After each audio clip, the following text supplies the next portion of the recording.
But now I think we should turn to our second speaker, who is Hugo Lane of York College of City University in New York. And he'll be speaking on Austrian officials and the Polish-Ruthenian divide to 1848. Hugo, take it away. Hello, thank you very much for allowing me to be a part of this. So let me pull up my PowerPoint, and I've tried to get it ready.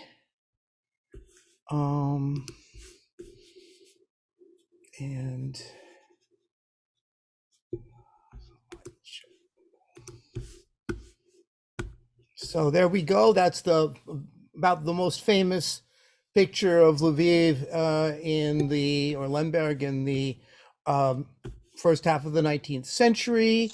I think you can see my marker. I believe that this is the house of Leopold von Sacher, who you will come up. He was as the Galician police director. So at the heart of my question is this. There was a policy after 1815. It really was an extension of what had been going on before, but Metternich voices it in a letter to Emperor Francis, and it says, the tendency of our policy must primarily go not towards making Poles into Germans all at once, but above all, first making them true Galicians, thereby halting them from perceiving themselves as Poles. Okay.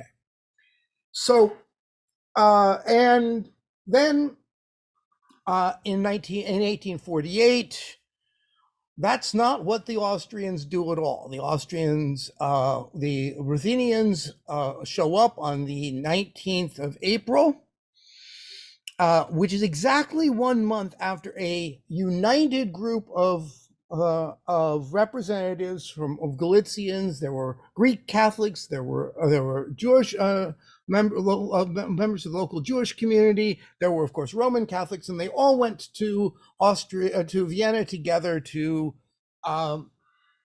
bring a petition in the name of the Galician people. So they were really doing what you would think is what Metternich wanted.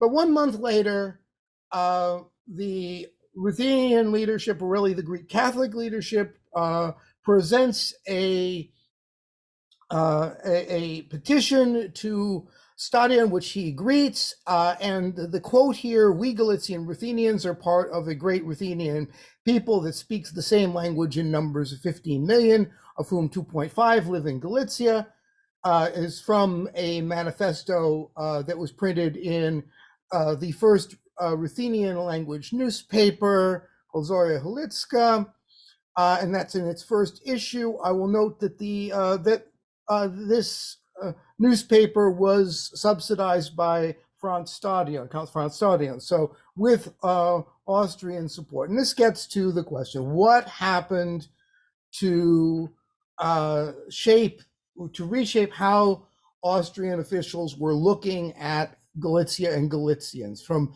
treating them as territorially to looking more closely at them in terms of, well, what we would perhaps, looking backwards, call ethno-national terms.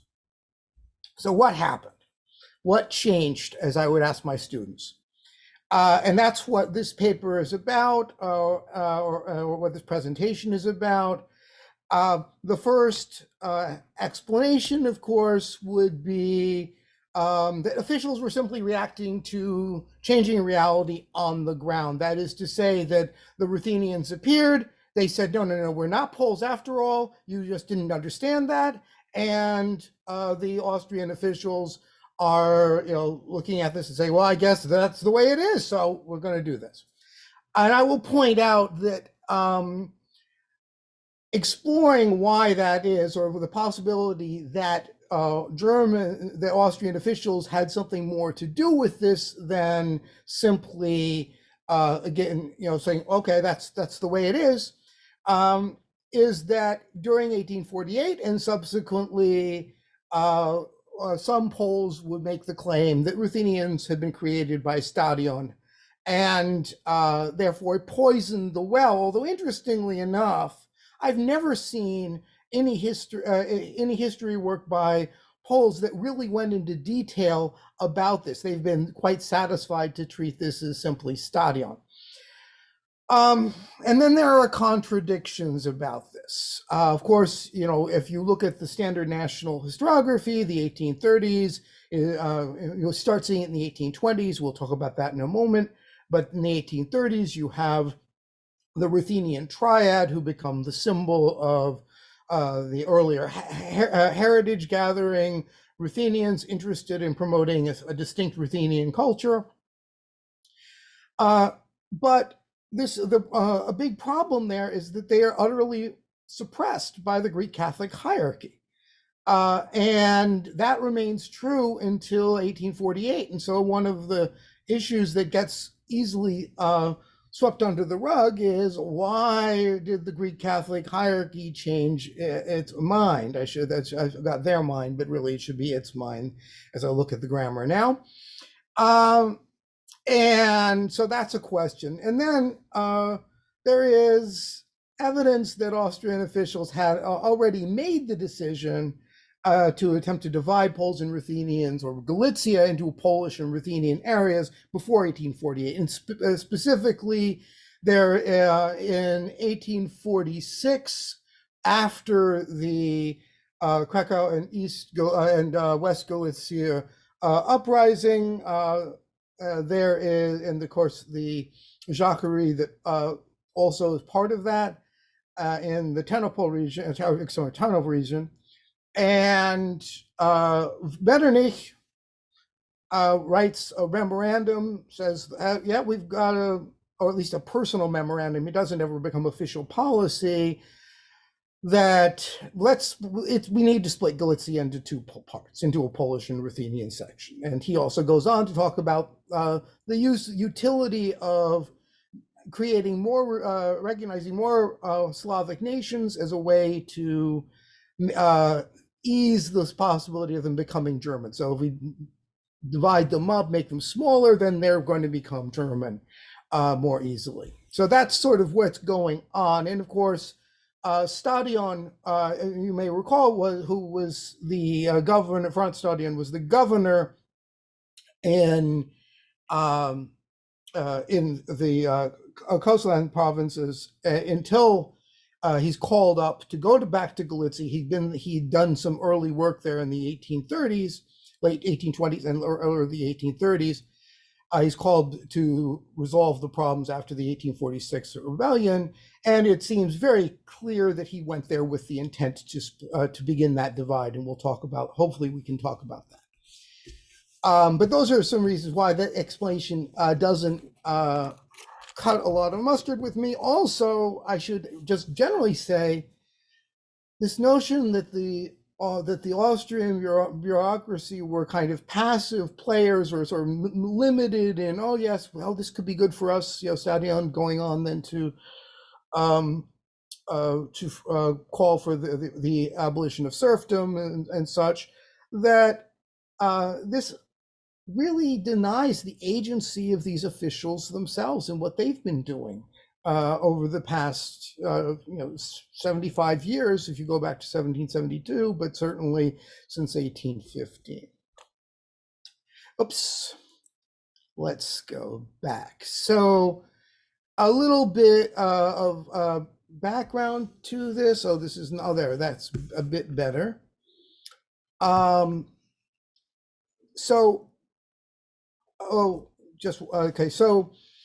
this handsome fellow here is Prince August von Lubkowicz, who was the governor of Galicia from 1826 to 1832.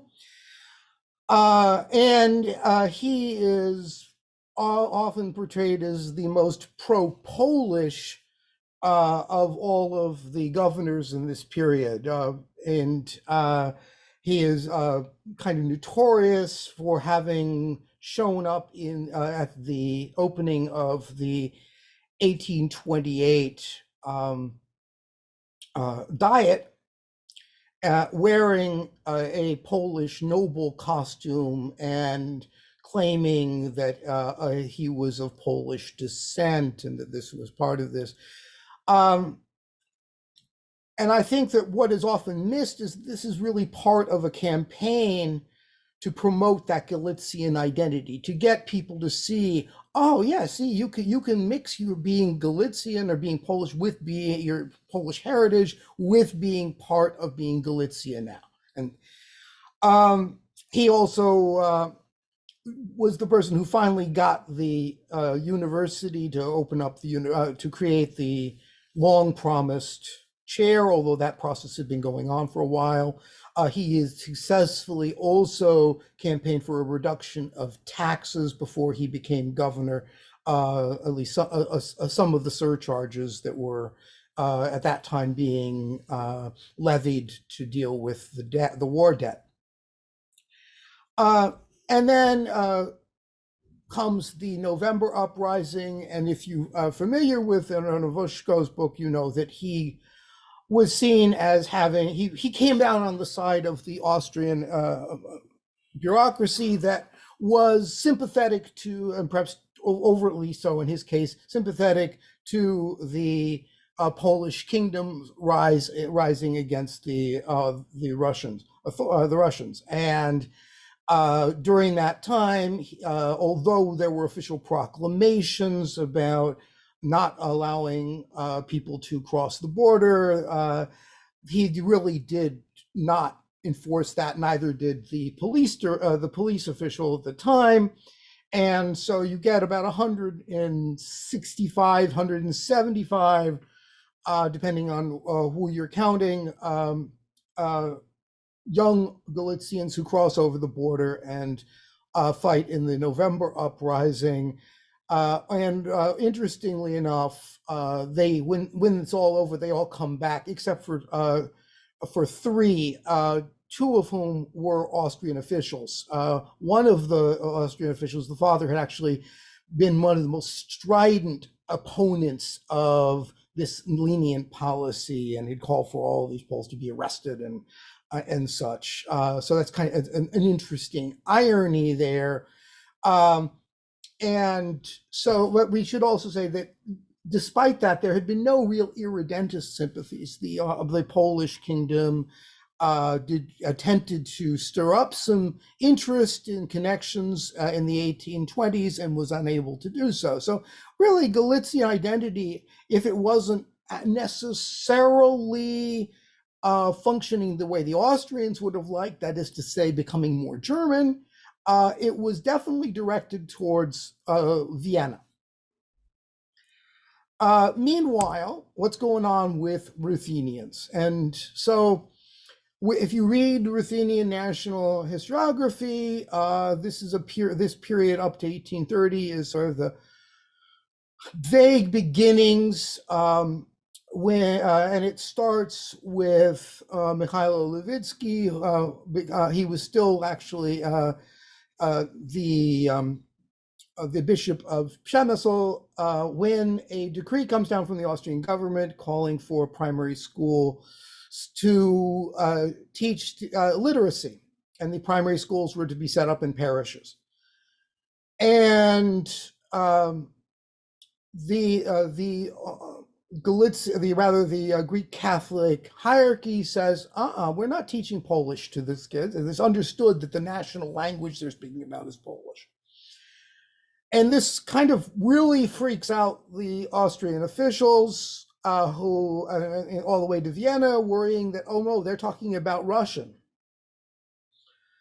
And this goes on for a while. In 1816, once Levitsky becomes the new metropolitan, I think one of the issues underlying this whole conflict was that the previous metropolitan was ailing, and there's always nervousness in this community, in the hierarchy, about who's going to become the next leader, and that maybe this is a point when they are vulnerable to outside interference.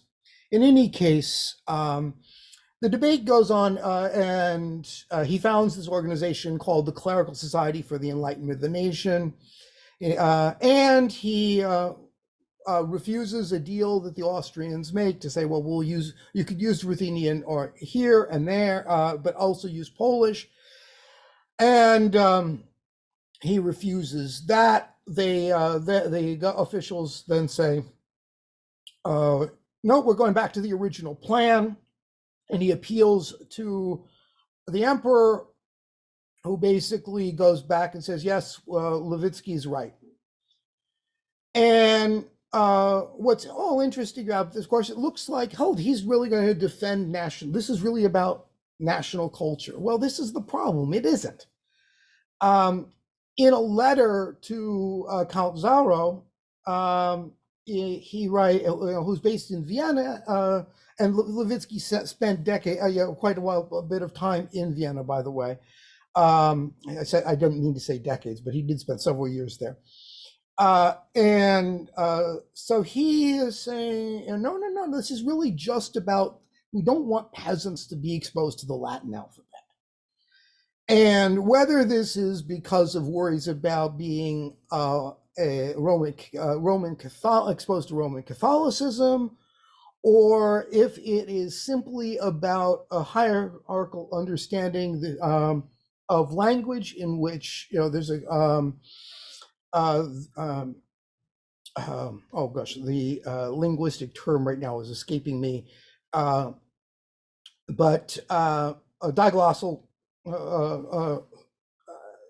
situation where Polish is, of course, the language the educated people speak, and diglossia, excuse me, and that the peasants, of course, they can speak Ruthenian, and he wants to keep them pure because, of course, the nobles, which of course include the Greek Catholic clergy, are different.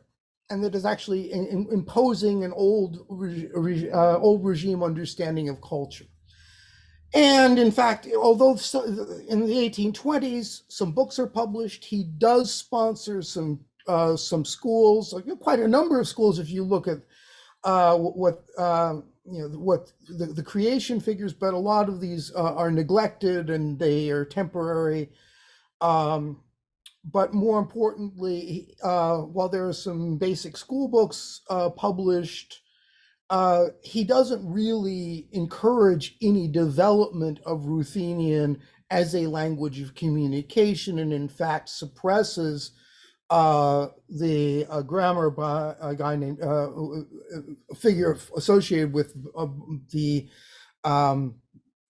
eparchy of Przemysl, who was sort of the one figure who was actually active doing anything in the clerical society for the enlightenment of the Ruthenian nation, and that's Ivan Mohenitsky. So really, there's no, that's done in 1830, and then Mohenitsky dies. He's one of the victims of cholera in 1830. So, excuse me, we seem to have leaped forward. And how am I doing on time? So, when the November uprising comes, and it's over, and of course there is the added complication of cholera. So, and in the fall, they're dealing with both cholera, and they're dealing with large numbers of Polish refugees, that is, but military refugees. These are people who'd fought for the Polish kingdom and now came to Galicia, and most of them are hanging out in Lemberg, and there are considerable worries about what these revolutionaries might do. And a new team is put in place. And although I've put him first on the list, he actually is the last to be named. Franz Krieg von Hochfelden is the fellow who is going to be the day-to-day runner of things. And he comes in late 1831 and finds the young Leopold Freiherr von Sacher to be the Galician police, and his appointment is announced as well as the retirement of the previous Galician police director at the end of 1831, but starting in effective 1832. So their top challenge, and sorry, this is not behaving itself. The top challenge is you would think is dealing with Polish revolutionary activity, and over the next couple of years, that certainly is a concern. Although the activity is really pretty limited, it's all focused on supporting matters in the Polish kingdom and not involved at all in trying to unite Galicia with the kingdom or some broader conspiracy. There are some conspirators who come through from Paris periodically, stirring about a little bit of trouble, but they don't really seem to find much resonance. But in any case, that's the top challenge even in 1832. But what is the first request that happens? And that is a request for an official censor. And that comes on a letter to Count Sidlnitsky requesting an official Ruthenian censor from the 17th of January 1832. So, I mean, literally, they've just finished the Christmas holidays and that letter goes off. And there's something odd about this. First of all, again, what does this have to do with Polish revolutionary activity? Secondly, the only book that's even plausibly related to this, although it's mentioned in the letter, is a grammar. But the grammar is written as, grammars of those days are written in one language. There was no Ruthenian literary culture, so it's really written in German, but explaining Ruthenian grammar, and that's by a fellow named Joseph Levitsky, who is a Greek Catholic priest who had also spent a fair amount of time in Vienna. But it really did not need to be vetted by a Ruthenian censor. And what's also interesting about this is by this point, there is no official Polish censor. Censorship, if you go through the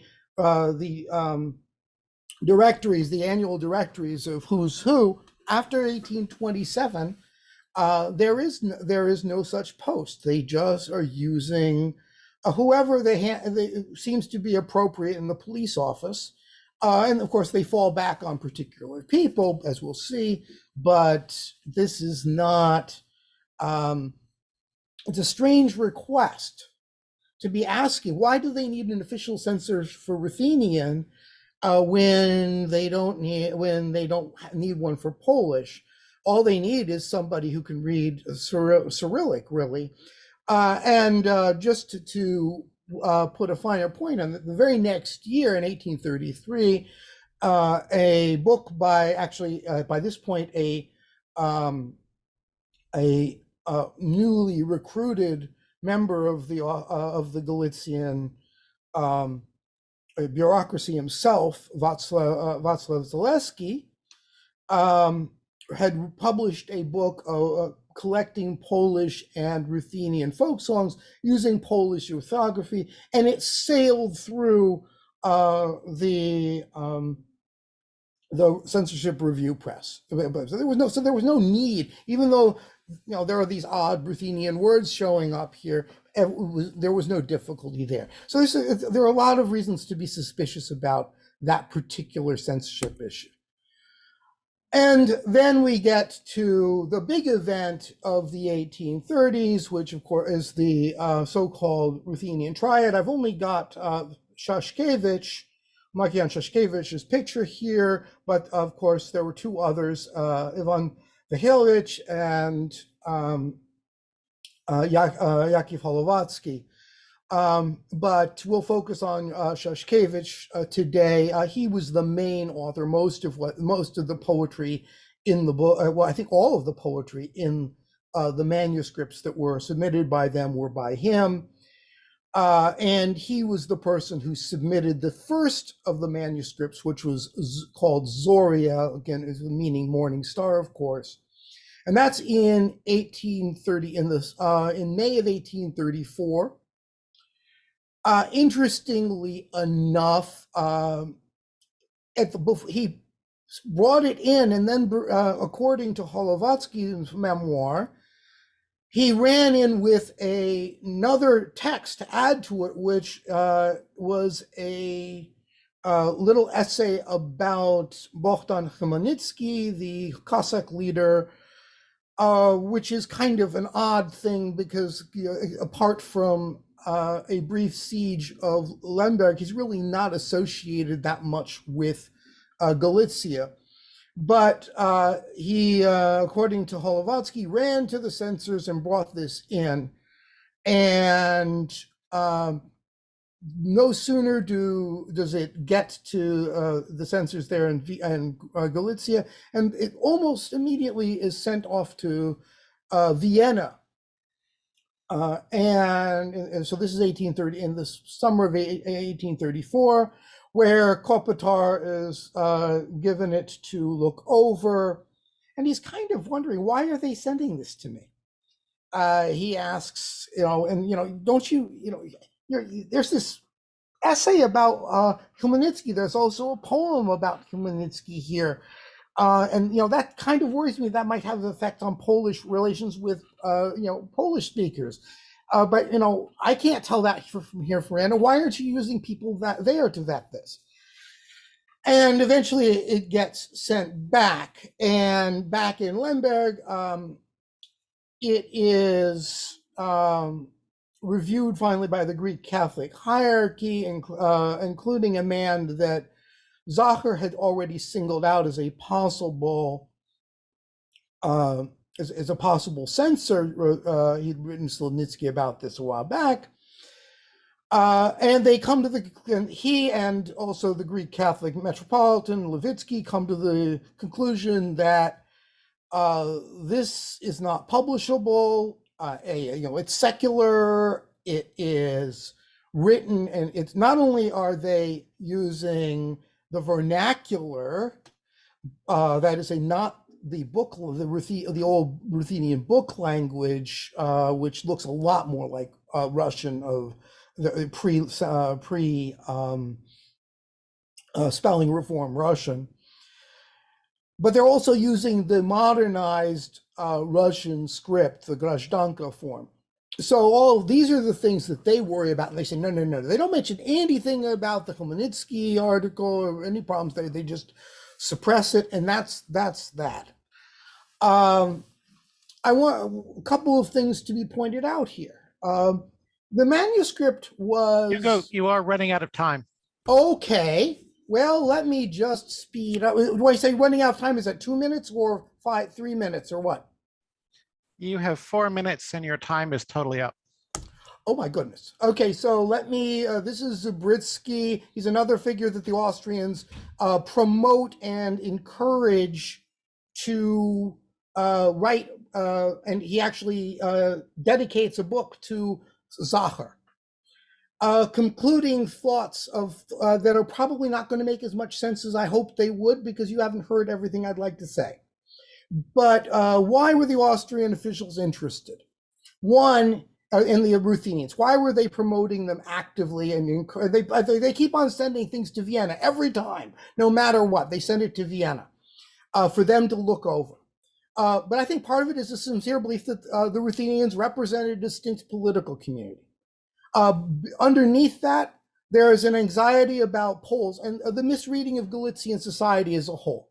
They are, even though the Poles and that Polish elite are showing no signs of rebellion, there is this utter conviction that they're about to break out into revolution. And I could go on to why the 1846 rebellion is not evidence of that, but I won't. But they're also missing the point that the Greek Catholic leadership is uninterested in promoting this kind of distinct Ruthenian culture. And there's also probably the big issue is the resilience of Polish culture. These Austrian officials had come in the 1780s, 1790s. Their children, Zacher, for example, is the son of officials, is married to the daughter of an official. They came there with the notion of promoting German culture, and it's not happening. And they're feeling more and more isolated by the 1840s, and then of course you get 1848. I will stop there. I'm sorry I've taken so much of your time without getting everything as clearly presented as I would have liked. Thank you very much.